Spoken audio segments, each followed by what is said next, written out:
अस्सलामुअलैकुम। आज आप लोगों के साथ कॉस्ट अकाउंटिंग की इम्पॉर्टेंट डेफिनेशंस को शेयर करूंगी जो नोट्स मैंने अपने स्टूडेंट्स के लिए भी बनाए हुए हैं। ये वो डेफिनेशंस हैं जो बार बार पास्ट पेपर में रिपीट होती हैं। ये गुजरात यूनिवर्सिटी के पास्ट पेपर में भी आती हैं और पंजाब यूनिवर्सिटी के पेपर्स में भी आ जाती हैं। तो आपके पास हम जो बेसिकली से स्टार्ट करेंगे 5th चैप्टर से। जो हमारे पास चैप्टर है cost of goods manufactured and sold statement का। तो अकाउंटिंग की जो ब्रांचेस हैं वो कितनी हैं हमारे पास? फाइनेंशियल अकाउंटिंग है, कॉस्ट अकाउंटिंग है और मैनेजरियल अकाउंटिंग है।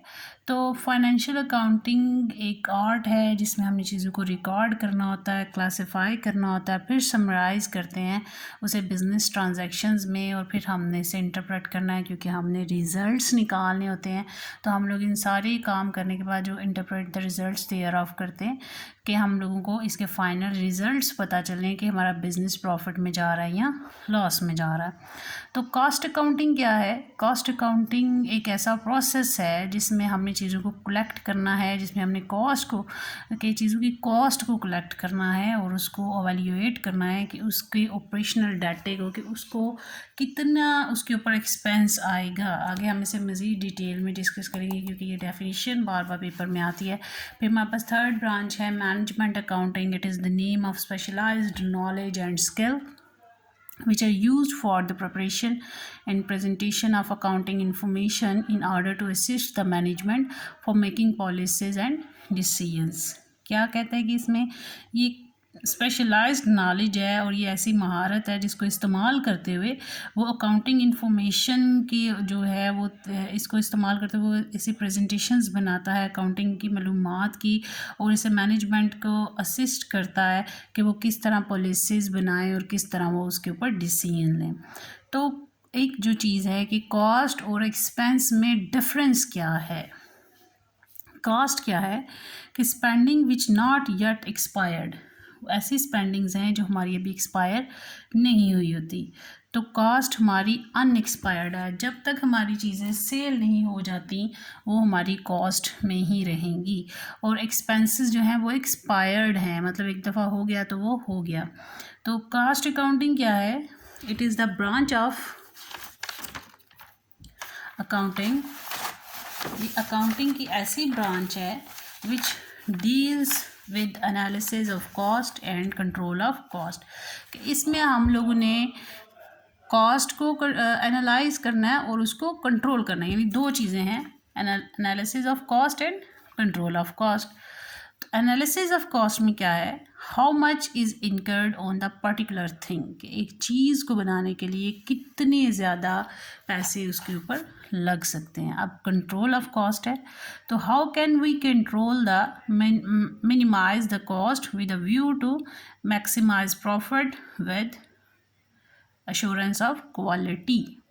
तो कंट्रोल ऑफ कॉस्ट में हमने देखना है कि हम किस तरह अपनी कॉस्ट को कम कर सकते हैं इस पॉइंट ऑफ व्यू से कि हमने अपने प्रॉफिट को ज़्यादा करना है और इस चीज़ का भी ख्याल रखना है कि हमारी क्वालिटी जो है वो चीज़ की सही रहे, उस क्वालिटी पे कोई इफ़ेक्ट नहीं होना चाहिए। क्योंकि अगर हम बहुत ज़्यादा मिकदार में चीज़ें बना भी लेते हैं और कॉस्ट को कंट्रोल भी कर लेते हैं लेकिन हम क्वालिटी अच्छी नहीं बनाते तो वो चीज़ें सेल नहीं होती हैं। इसलिए ऐसी कॉस्ट रिड्यूस करने का हमें कोई फ़ायदा नहीं है। जो चीज़ें लो क्वालिटी की होंगी वो सेल नहीं होंगी, वो हमारे लिए कॉस्ट ही इंक्रीज़ करती जाएंगी, प्रॉफिट गेनिंग नहीं बनेगी। तो टाइप ऑफ कॉस्ट कौन कौन सी है हमारे पास? वेरिएबल कॉस्ट है। वेरिएबल कॉस्ट क्या है? Change in cost due to change in activity level. Activity level क्या है? प्रोडक्शन, उसे हम लोग वेरिएबल कॉस्ट बोलते हैं। कि जब किसी चीज़ में जो उसकी कॉस्ट है उसमें चेंज आता है उसकी प्रोडक्शन लेवल चेंज होने की वजह से, तो उसे वेरिएबल कॉस्ट कहते हैं। जैसे ये देखिए, अगर 1 यूनिट बनाना है 2 kg का, उसकी कॉस्ट क्या है? 5, और अमाउंट कितनी है टोटल? 10। और अगर 5 यूनिट बनाने हैं और कितने kg हैं? 10, और कॉस्ट क्या है? 5, तो 10 मल्टीप्लाई बाय 5 तो हमारे पास 50। तो देखिए ये कॉस्ट हमारे यहाँ पे तो ये सेम है लेकिन due to change in production level हमारे पास उसकी अमाउंट चेंज हो जाती है, इसलिए ये वेरिएबल कॉस्ट है। फिर हमारे पास फिक्स्ड कॉस्ट है। तो फिक्स्ड कॉस्ट में क्या आता है हमारे पास कि which remain constant but up to a certain limit, कि जो एक कांस्टेंट रहती है लेकिन एक सर्टेन लिमिट तक। जैसे फैक्ट्री कॉस्ट जो है वो फिक्स्ड कॉस्ट है। अगर हम लोग एक बिल्डिंग ऑक्यूपाई करना चाहते हैं तो fixed cost will be change. तो हमने अगर पहले एक फैक्ट्री में काम कर रहे हैं, हमारे पास वो जो फैक्ट्री की हम रेंट पे कर रहे हैं तो वो 1 साल के लिए फ़िक्स ही है, क्योंकि अगर रेंट भी चेंज होना होता है तो 1 साल के बाद चेंज होता है। तो अब अगर क्या कि हमने बहुत ज़्यादा क्वांटिटी में चीज़ें बना ली हैं और हम लोगों को एक और बिल्डिंग चाहिए जिसमें हमने अपनी चीज़ें स्टोर करनी है, तो फिर हमारी फ़िक्स कॉस्ट चेंज हो सकती है, क्योंकि हम एक और बिल्डिंग ऑक्यूपाई करने जा रहे हैं। लेकिन जब हम फिक्स्ड कॉस्ट को एक्सप्लेन करेंगे तो हम उसमें यही बताएंगे कि factory cost is fixed cost because the rent of factory will remain same for 1 year. फिर हमारे पास आता है सेमी वेरिएबल और इसका सेकंड नेम है मिक्स्ड कॉस्ट। तो सेमी वेरिएबल क्या है? The cost which is fixed as well as variable. ऐसी कॉस्ट जो फिक्स भी है और वेरिएबल भी है। जैसे सैलरीज ऑफ मार्केटिंग स्टाफ, जो बेसिक सैलरी है वो फिक्स्ड है। अब जो परसेंटेज विद रिस्पेक्टिव सेल वो वेरिएबल है, क्योंकि ये कमीशन बेस पे होता है कि भाई आप जितनी चीज़ें सेल करते हैं, जितनी मार्केटिंग आप ज़्यादा करते हैं, अब वो उसमें परसेंटेज उसकी सेल की बढ़ेगी तो उस लिहाज से उसे अमाउंट भी ज़्यादा मिलती रहेगी, तो ये वेरिएबल है। जैसे हम कमीशन बेस पे कहीं काम करते हैं तो जो सेल्स मैन होते हैं कुछ, वो कमीशन बेस पे काम कर रहे होते हैं। एक तो वो कहते हैं जी फिक्स्ड सैलरी है 10,000। अब आप जितनी ज़्यादा चीज़ें सेल करेंगे वो आपकी कमीशन है। तो इस तरह ये मिक्स्ड कास्ट है, ये फिक्स्ड भी है और वेरिएबल भी है। इसी तरह सेकंड एग्जांपल है, आपने बिजली का बिल ले लेना है। बिजली के बिल में लाइन रेंट हमारा फिक्स्ड कॉस्ट है, लेकिन हर महीने हमारी जो यूनिट कंजम्पशन होती है वो चेंज होती है। कभी हम ज़्यादा यूनिट कंज्यूम करते हैं, कभी हम कम यूनिट कंज्यूम करते हैं। तो अगर हमारी ये जो सेम नहीं होती तो ये हमारी वेरिएबल है, इसलिए इसका नाम मिक्स्ड वेरिएबल कॉस्ट होगा।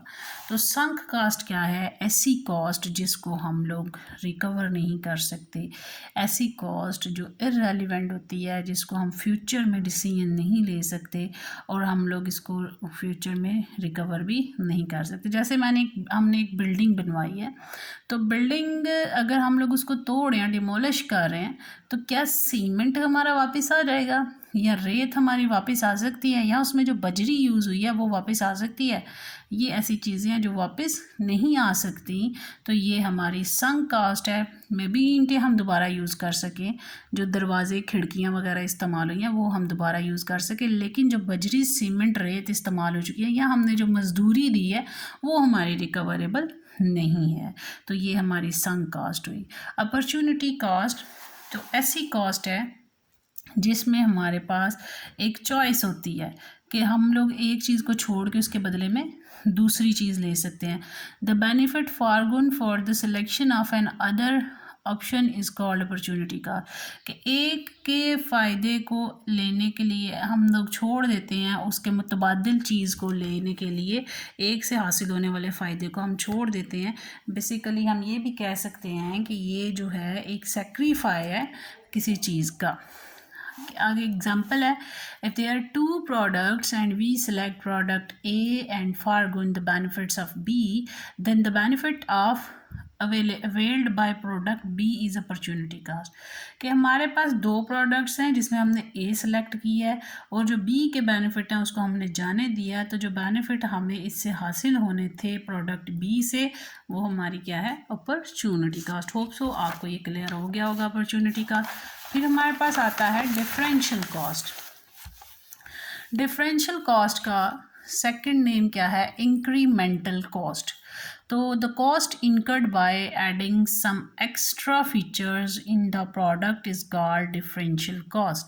कि जब हम लोगों ने एक जो चीज़ है वो बनी होती है, हम लोग उसमें मज़ीद फ़ीचर्स ऐड करवा देते हैं उस प्रोडक्ट में, तो उसे हम लोग डिफरेंशियल या इंक्रीमेंटल कॉस्ट बोलते हैं।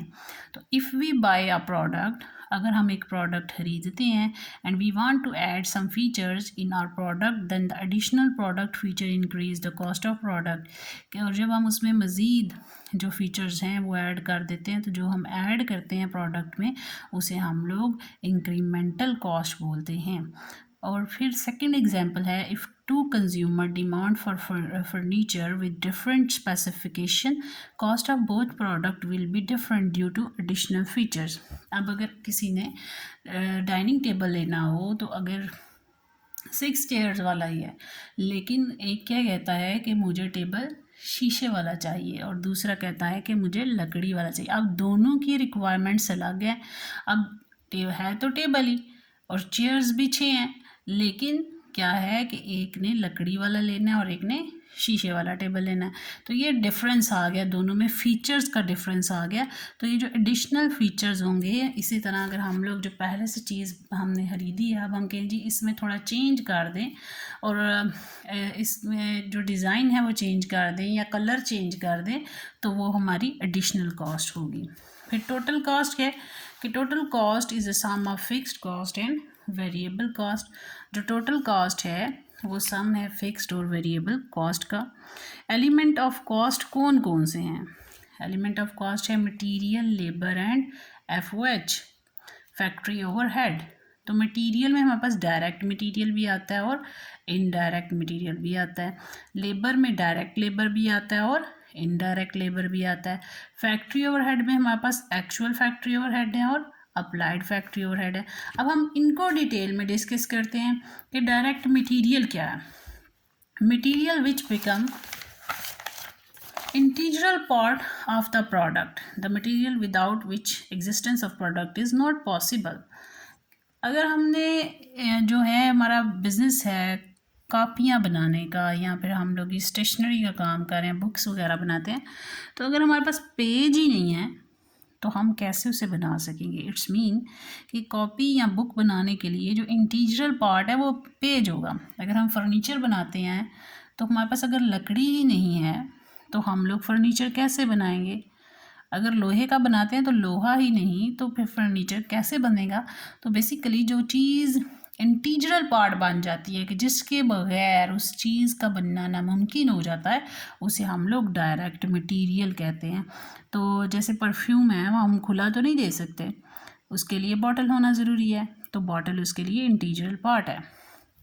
फिर हमारे पास है इनडायरेक्ट मटेरियल। तो इनडायरेक्ट मटेरियल क्या है, which is indirectly related with product, जो हमारे पास इनडायरेक्ट रिलेट करता है।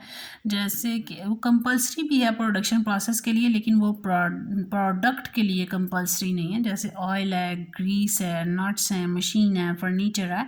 तो हमने जहाँ पे लकड़ी को काटना है उस मशीन के लिए हमें ऑयल चाहिए, ग्रीस चाहिए, नट्स चाहिए, मशीन चाहिए, तो तभी जाके हमारा फर्नीचर बनेगा ना। तो ये सारे उसके इनडायरेक्ट मटेरियल हैं। तो डायरेक्ट लेबर क्या है? डायरेक्ट लेबर हमारे पास मैन पावर जो डायरेक्टली रिलेट कर रही है प्रोडक्ट्स के साथ। जैसे हमारे पास हम कहें कि मशीन मैन है या कारपेंटर है, तो इन टर्म ऑफ वैसे जो मनी है उसे हम मशीन मैन कंसीडर करते हैं। और अगर हमने कोई लकड़ी का काम कर रहे हैं, हमारे पास अगर वो बंदा ही नहीं है जिसने लकड़ी काटनी है, कारपेंटर ही मौजूद नहीं है, तो फिर वो कैसे वो काम मुमकिन है। इसलिए वो बंदा जो डायरेक्टली उसको बनाने से रिलेट है वो हमारा डायरेक्ट लेबर है। इनडायरेक्ट लेबर कौन होगा? इनडायरेक्ट लेबर में हमारे पास वर्कर्स आ जाते हैं जो उन चीज़ों को हैंडल कर रहे होते हैं। जैसे कि हमारे पास वॉचमैन है, गार्डनर है, टी बॉय है।